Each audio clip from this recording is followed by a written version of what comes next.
Salutations, beautiful people of the world. Welcome. I am Solomon Pleasant. You stole my thing! I feel wrong! Hello again, fellow YouTubers. Solomon Pleasant here with T, the guy who keeps stealing my stuff. Super salt. Anyway, today we're going to talk about the clan Great Nature, I guess. Yeah, I don't know jack diddly about this clan. T, explain.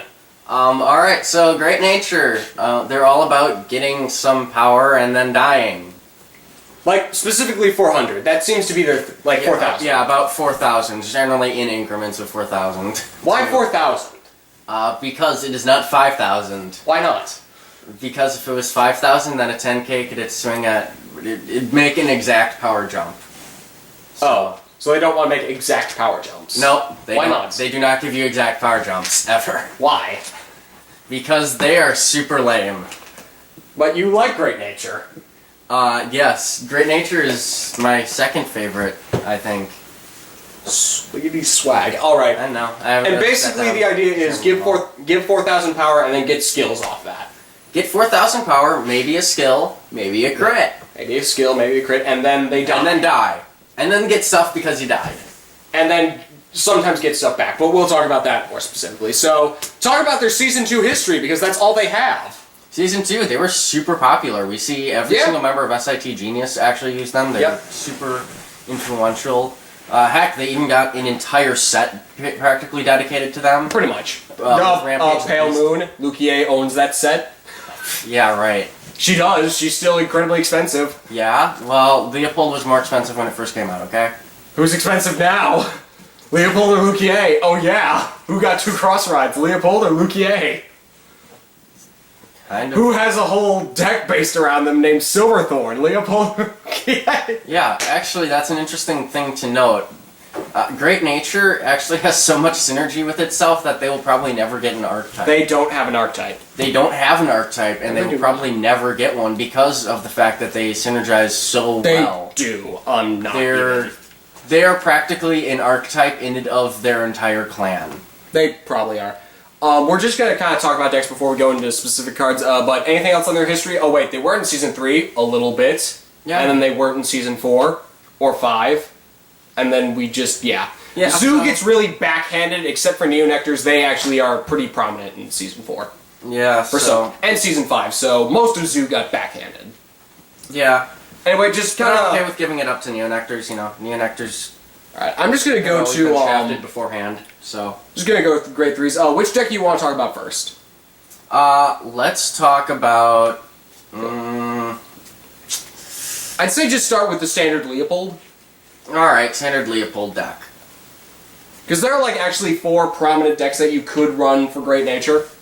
Two kind of work off each other. We'll talk about Leopold Reverse in a little bit. I mentioned him in his own video as well as the Reverse reviews, so we won't talk. I won't talk about him as much, but T will more talk about his synergy in the deck.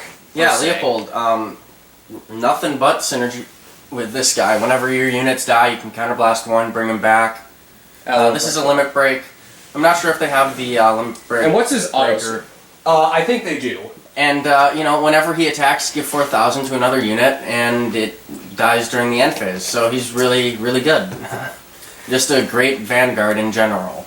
Yeah, I can understand that. He's only a 10k, isn't he? Yes, he is only a 10k. 10ks represent Cray Elementals. I'll probably have to talk about them in their own video. Recently they got one that says, hey, you running 10ks? Your 10k gets +1. This is awesome. And I'm like, thanks! Thanks, Cray Elementals, you're being super nice right now. It means Blandazel can come back.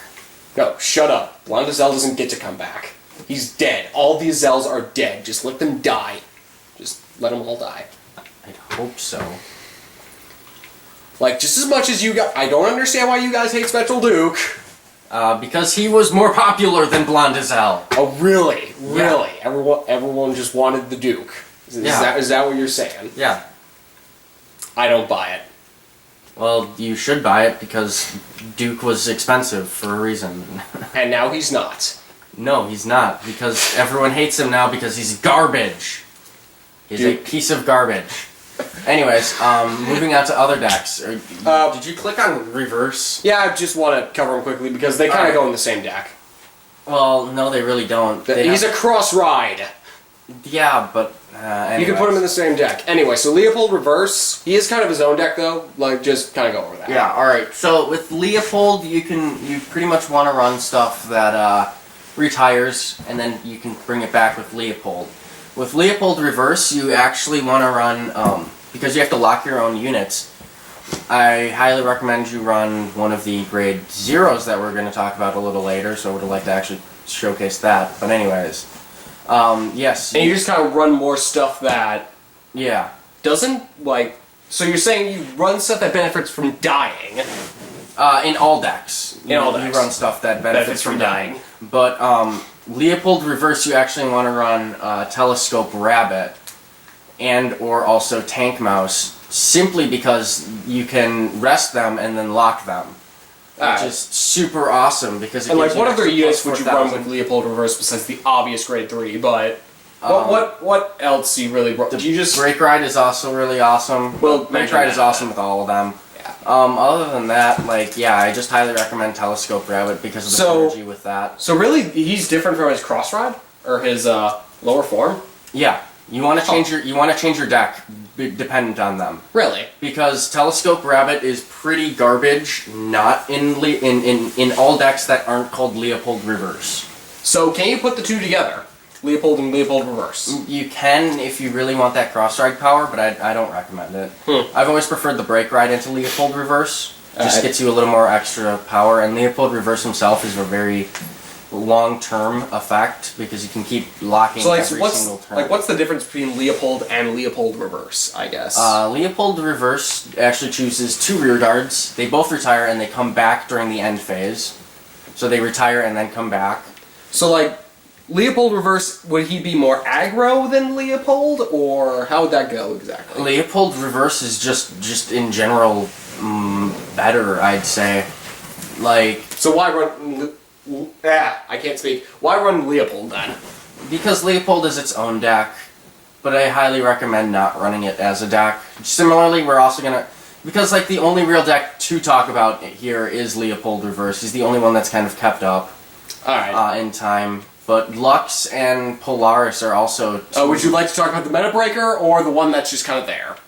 Polaris, or... I think we should just talk about the one that's kind of there. Like... Alright, Polaris. So the idea behind Polaris is that you actually use them in conjunction with the Break Ride. And the Break Ride says whenever one of your rear guards attacks, add 4,000 to a unit, and then you draw a card during the end phase. So the idea behind Polaris is that you just end up keep attacking. You know, Polaris. So Polaris is a very like standing type deck. Yes. You just keep standing, and generally, even with Chat Noir, I highly recommend stand triggers if you're going to run the Break Ride. Stand triggers can be a nice way to get you some extra power.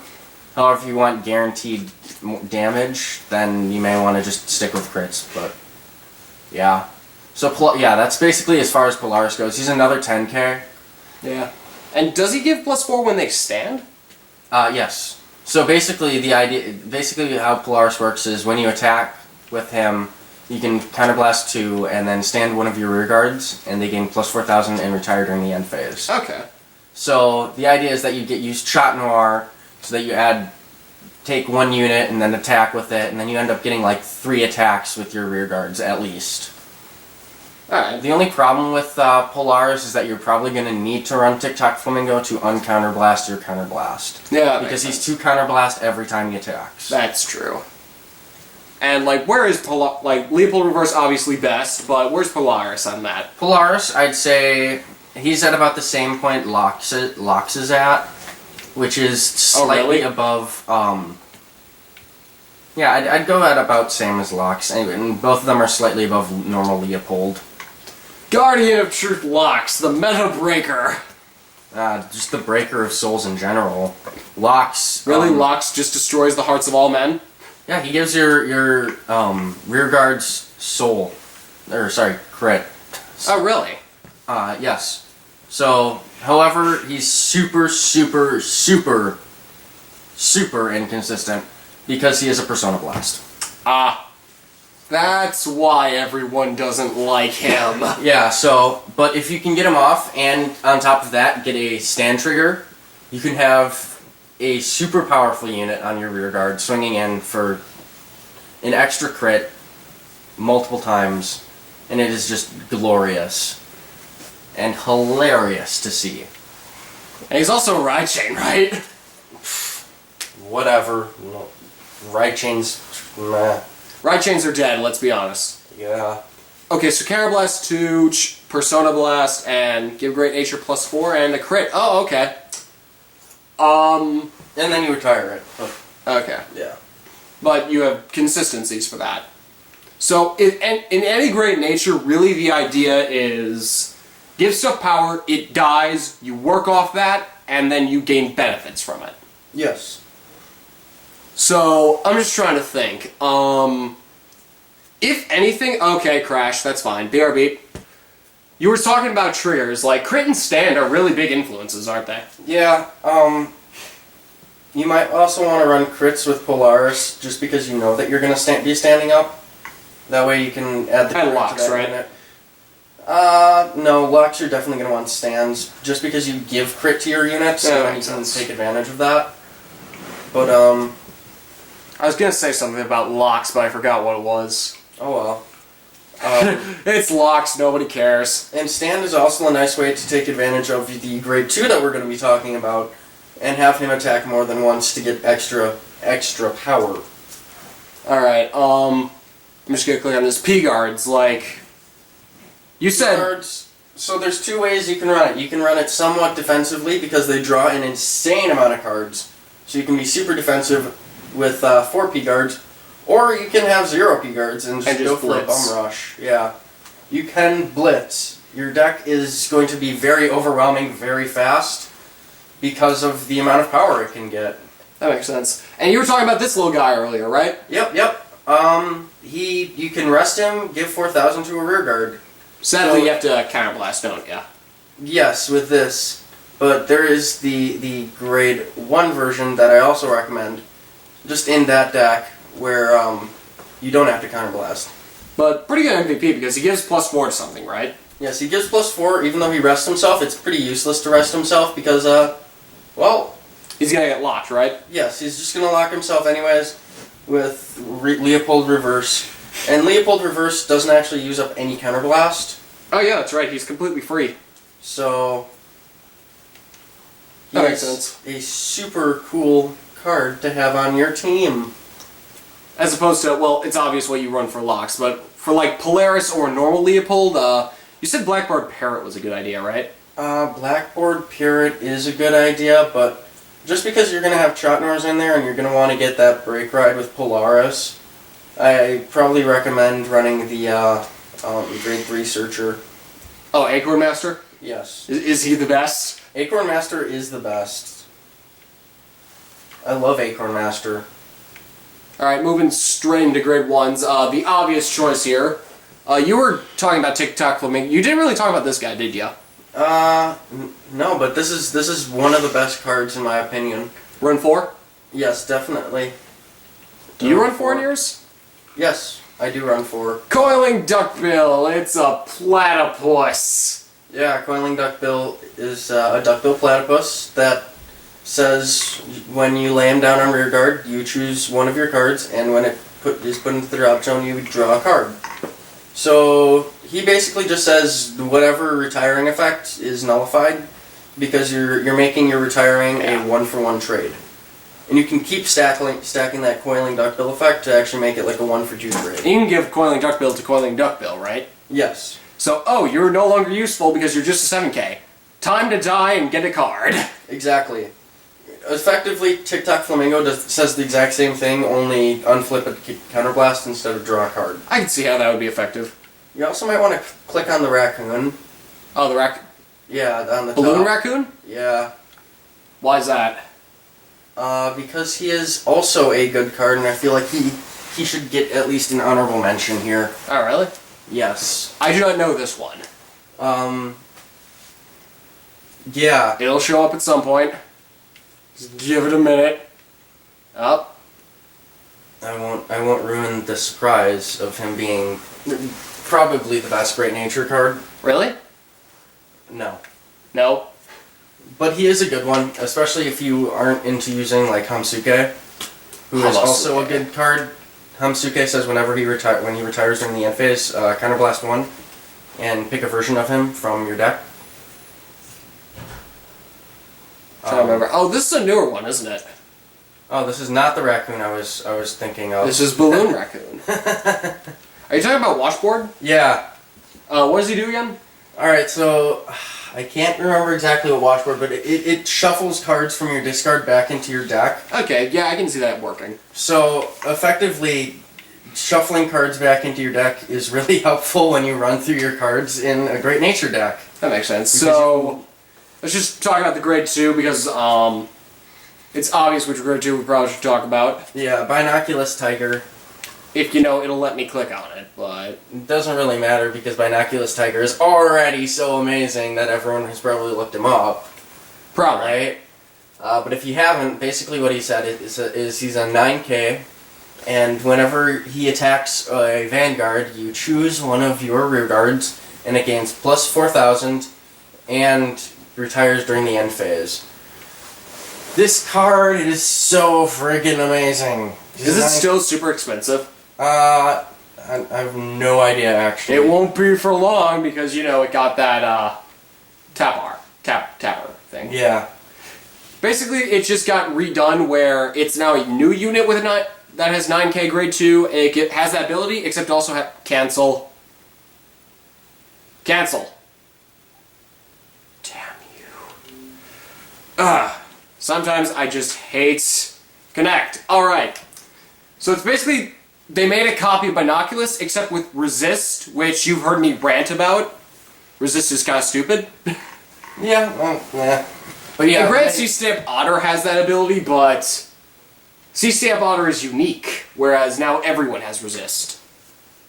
It's really quite ridiculous. Anyway, moving on to Grade 3s, we should probably talk about the Brake Ride. Yeah, that's really the only one we haven't talked about. The one that's actually... No, I don't want to talk about Guru Tiger. I want to talk about Chatnor. I swear to God. Well, so fun if you want to break the meta. Try Monkey Scientist Rue out as a side card. Oh, God. He's hilarious. This is basically the MVP of any Great Nature deck. Yes, alright, so basically limit break 4, so he's just like any other break ride, but you give all of your rear guards the effect, or basically you give your Vanguard the effect that says when any of your rear guards attack, you get to choose one rear guard, and it gets plus 4,000 and retires during the end phase, and then you draw a card. You don't... The thing about Chatnor is that you don't actually have to retire the cards to have their effect go off. Especially with Leopold Reverse, right? Yes, or you should definitely do a deck profile on your deck, because I know you have one. Yeah. And you also don't have to have, you don't need to have it do the effect, or Chatnor's effect of retiring to draw the cards. So effectively, however many attacks your rear guards do, you get to draw a card at the end of the turn. So that is the whole idea behind Polaris or other decks, is that... Chatnor's just there to be like, yep, I'm gonna help you guys. Exactly. I get to keep drawing because I can spam my rear guard attacks. Which mounts up their defense. Exactly. This is pretty much all there is. Because their Grade 4s really aren't that stellar. Yeah, they're Grade 4s. Look them up. They're okay. Average, at best. One is a Leopold. That's cool. I guess. So, overall, like, where would you put Great Natures? Where would I put Great Nature? I'd put them at a high mid-tier. Really? That's above Mega Colony, man. Yeah, I feel like they have more synergy than Mega Colony, in all honesty. Which I can understand. This is a very synergized deck, like, I'm not gonna lie. This clan, like, out of a lot, and I would definitely put them mid to top tier, I can easily see that. On the other hand, though, not a lot of people use them. No, very few people use them, which is really interesting to me, but, you know. Kind of like how not many people use Mega Colony when Mega Colony is ridiculous. Or people use Gear Chronicle, even though Gear Chronicle is... We'll talk about... I will talk about Gear Chronicle in a different video, which definitely is going to be interesting, because the last time I did a thing on that, when I deleted that video, boy did I hate Gear Chronicle, because they were kind of stupid at that point, so... Gear Chronicles are a bag of oranges. A bag of oranges? Why not a bin? Oranges. Why not a bin? Because they're a clockwork orange. I see what you did. Cancel. Cancel. Show history. No. Xbox, show history. No, that's not how they... My Xbox is very sensitive to Stanley Kubrick movies. God. So insensitive, T. Just gonna throw you under the bus again. T is under the... Xbox, play it, Clockwork Orange. No. Anyway. This is Solomon Pleasant and T from Team O.M.G. Vanguard. This was great nature, and this is us signing off, I guess. Xbox, play Singing in the Rain. No, cancel.